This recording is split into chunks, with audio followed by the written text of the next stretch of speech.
आज की सबसे बड़ी खबर, सबसे बड़ी और सबसे भयानक खबर हो जानी चाहिए थी, लेकिन मुझे पता है कि टीवी में, अखबार में, इवन सोशल मीडिया में आपको ये खबर नहीं दिखाई गई है। खबर ही कुछ ऐसी है।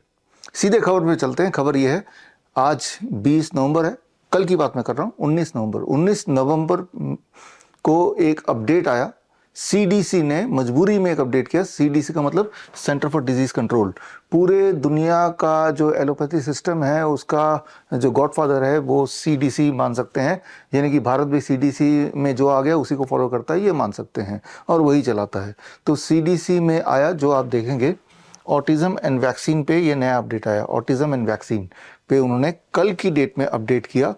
एक्चुअली पिछले कई महीनों से मैं आपको बताता आ रहा हूँ कि वैक्सीन्स की वजह से ही ऑटिज्म होता है, और हमारे देश में हर 100 में से एक बच्चा ऑटिस्टिक हो चुका है।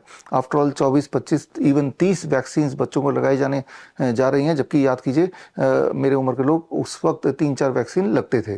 तो जैसे जैसे वैक्सीन के मात्रा बढ़ती जा रही है वैसे वैसे ऑटिज्म एंड एडीएचडी बढ़ता जा रहा है। हमारे देश में इस वक्त 50 लाख ऑटिज्म के पेशेंट है, 2 से 3 करोड़ एडीएचडी के पेशेंट है, attention deficit hyper activity disorder, यानी कि साधारण भाषा में कुछ लोग इसे मंदबुद्धि बोलते हैं। तो जो पेरेंट्स इसे सुन रहे हैं, अगर वो चाहते हैं कि वो उनका बच्चा मंदबुद्धि की कैटेगरी में ना आ जाए, तो एक ही काम करना है, किसी भी हालत में किसी भी तरह का वैक्सीन नहीं देना है। ये बात मैं कई बार बताया है, पिछले कई महीनों से बताता आ रहा हूँ, लेकिन ये बात हजम नहीं होती वैक्सीन इंडस्ट्री को, डॉक्टर्स को।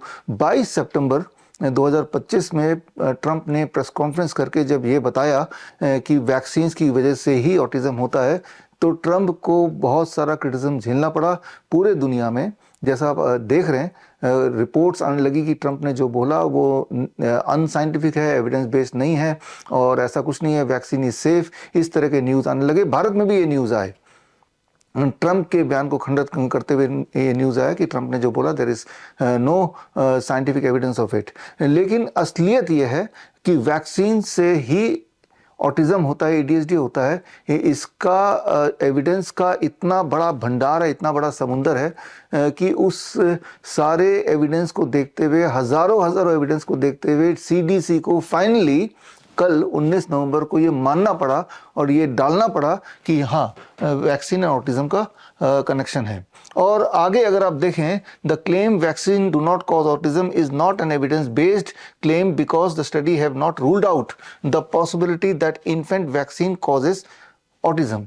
तो ठीक ठीक से, और अगला लाइन आप देखें, study supporting a link have been ignored by the health authorities. ऐसे 1970 से लेके अभी तक 2025 नवंबर तक ऐसे हजारों हजारों स्टडीज आए हैं जो बार बार ये प्रूव करते हैं कि वैक्सीन लगाया और लगाने के बाद बच्चे को ऑटिज्म हो गया, वैक्सीन लगाया लगाने के बाद बच्चे को एडीएचडी हो गया, वैक्सीन लगाया लगाने के बाद बच्चे को ऑटोइम्यून डिजीज हो गया, डायबिटीज टाइप 1 हो गया, या इवन कैंसर एक्सेट्रा हो गया।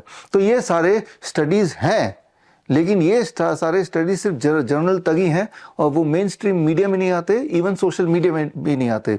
बल्कि ये जो वीडियो आप फेसबुक में देख रहे हैं या इंस्टाग्राम में देख रहे हैं, यही वाला वीडियो लेके अगर आप अपने यूट्यूब चैनल में डालेंगे तो आप देखेंगे एक मैजिक होगा, अगले 24 घंटे में ये वीडियो उड़ा दिया जाएगा, सेंसर कर दिया जाएगा। लेकिन फिर से डालेंगे तो हो सकता है आपका चैनल भी उड़ जाए।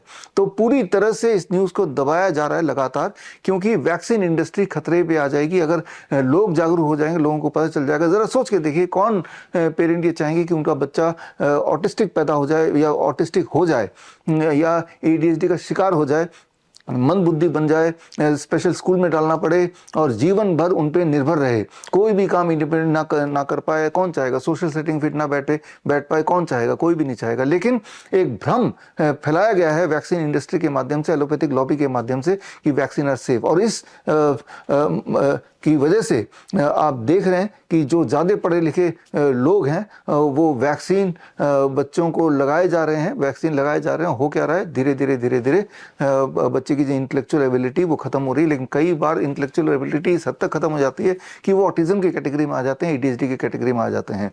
और जो बात मैं बता रहा हूँ, ये माता पिता अगर आप ध्यान से अपने बच्चे को के ग्रोथ को देखेंगे, जो छोटे बच्चों के, तो आप गौर करेंगे कि जब जब वैक्सीन लगाया उसके बाद से बच्चा सुस्त सा पड़ गया। और ऐसे मेरे पास इस वक्त करीब 5000 ऐसे पेरेंट है, 5000 ऑटिज्म और एडीएचडी वाले, सर्वे के दौरान जब उनसे पूछते हैं तो वो बताते हैं, हर दूसरा पेरेंट ये बताता है कि हमने नोटिस किया कि मेरा बच्चा शुरू में तो आई कांटेक्ट बना रहा था, थोड़े बहुत बात भी बोल रहा था, माँ पापा भी बोल रहा था, वो रिस्पॉन्ड भी कर रहा था उसका नाम पुकारने पे, लेकिन हमने नोटिस किया कि जब जब वैक्सीन लगाते जा रहे थे उसी रेट से वैक्सीन लगाने के तुरंत बाद उसका बिहेवियर चेंज होने लगा, उसका आई कांटेक्ट खत्म होने लगा, उसका रिस्पॉन्स खत्म होने लगा, उसकी स्पीच जाने लगी जो थी इनिशियली।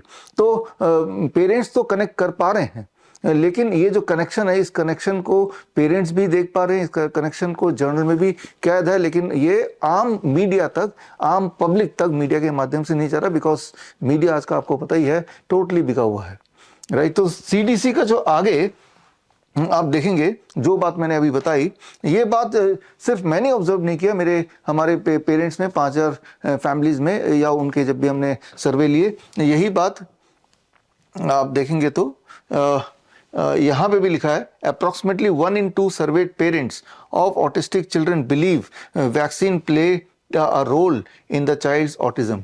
तो ये ऑलरेडी रिसर्च बेस्ड है। तो यहाँ पे अगर आप देखें तो vaccine do not cause autism, इसको पूरा पढ़ेंगे तो आप पाएंगे कि उन्होंने क्रिटिसाइज किया सीडीसी ने कि वैक्सीन ऑटिज्म नहीं करता है। ये सिर्फ एक क्लेम भर है by the vaccine industry, ignoring all the evidences जो 1970 से लेके अभी तक का जो एक भंडार है। बल्कि ये सारे एविडेंसेस को लेके मेरी किताब अभी आने वाली है, किताब का नाम है क्योर ऑटिज्म नाउ।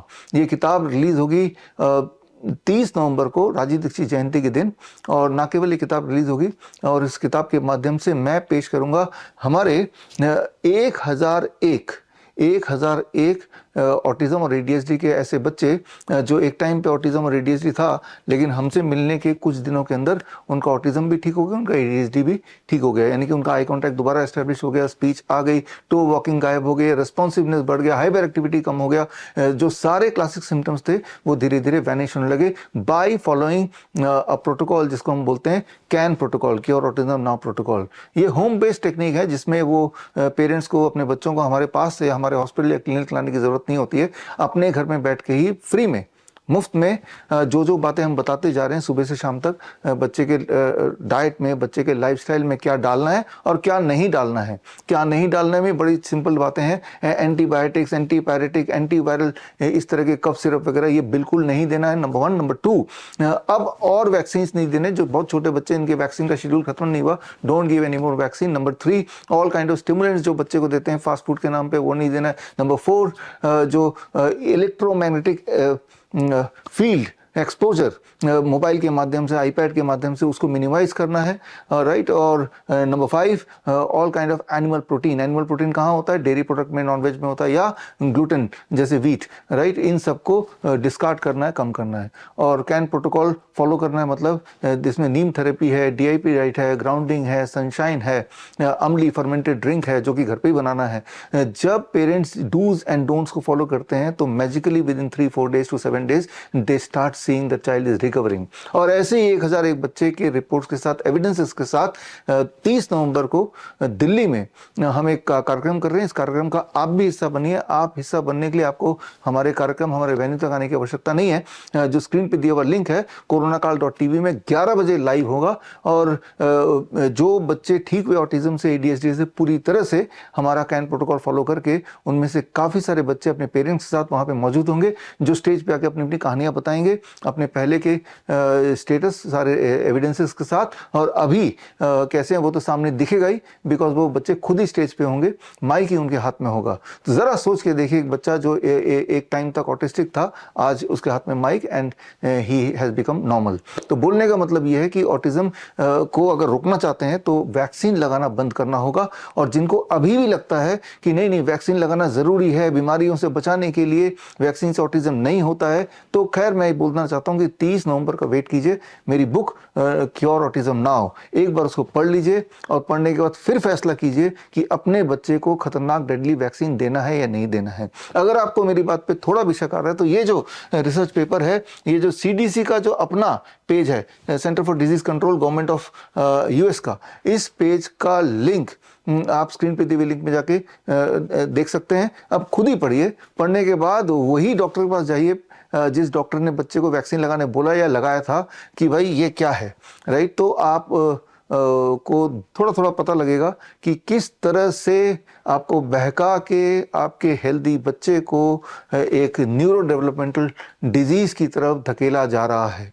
तो यहाँ पे दो बात से मैं कंक्लूड करूंगा। पहला तो ये कि ऑटिज्म एंड ADHD को आप रोक सकते हैं होने से। उसके लिए क्या करना है, सबसे पहले तो अवॉइड टेकिंग एनी वैक्सीन। और जिनको ये लगता है कि वैक्सीन लेने से कुछ फायदा हो सकता है, कोई बीमारी रुक सकती है, पोलियो रुक सकता है, तो एक बार मेरी किताब पढ़ेंगे तो उसके अंदर एविडेंस है ही, जो कि मैं रिलीज करूंगा 30 नवंबर को। और दूसरी बड़ी बात, अगर किसी बच्चे को ऑटिज्म और ADHD है ही तो वो पूरी तरह से या एटलीस्ट 70-80% तो ठीक हो ही सकते हैं, और वो भी घर बैठे, वो भी कुछ दिनों में ही हो सकते हैं, वो भी मुफ्त में हो सकते हैं।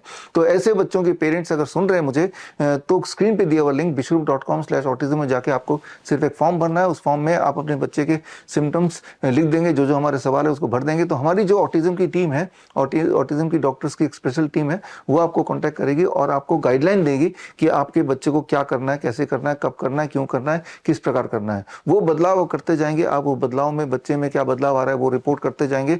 ये सारा ऑनलाइन है, व्हाट्सएप बेस्ड है, और आप देखेंगे कि एक मैजिक होगा, राइट। सो इरादा बड़ा सिंपल है इस वीडियो को बनाने का कि पहला तो ऑटिज्म हो ही ना, उसके लिए क्या करें, और दूसरा जिनको हो गया वो घर बैठे मुफ्त में कैसे ठीक हो। और इसकी एक खास ट्रेनिंग 30 नवंबर को मैं देने वाला हूं। जब वो बच्चे आएंगे वो अपनी कहानी तो बताएंगे ही, और साथ ही साथ मैं ये ट्रेनिंग दूंगा कि किस प्रकार इस तरह के न्यूरो डेवलपमेंटल डिजीजेस को आप ना केवल अवॉइड कर सकते हैं, बल्कि अगर हो भी गया तो उससे बाहर, उस ट्रैप से बाहर निकल सकते हैं। तो खैर आप नोट कर लीजिए, 30 November that is Sunday, Rajiv Dixit की जयंती है, 11 बजे का टाइम है, और आपको ऑनलाइन मुझसे जुड़ना है स्क्रीन पे दिए हुए लिंक के साथ। मैं आपका वेट करूंगा 30 नवंबर। All the best, thank you, जय हिंद। बड़ी से बड़ी बीमारी का आसान से आसान इलाज घर बैठे ही हो सकता है। अधिक जानकारी के लिए कॉन्टैक्ट करें nearest doctor BRC clinic @home।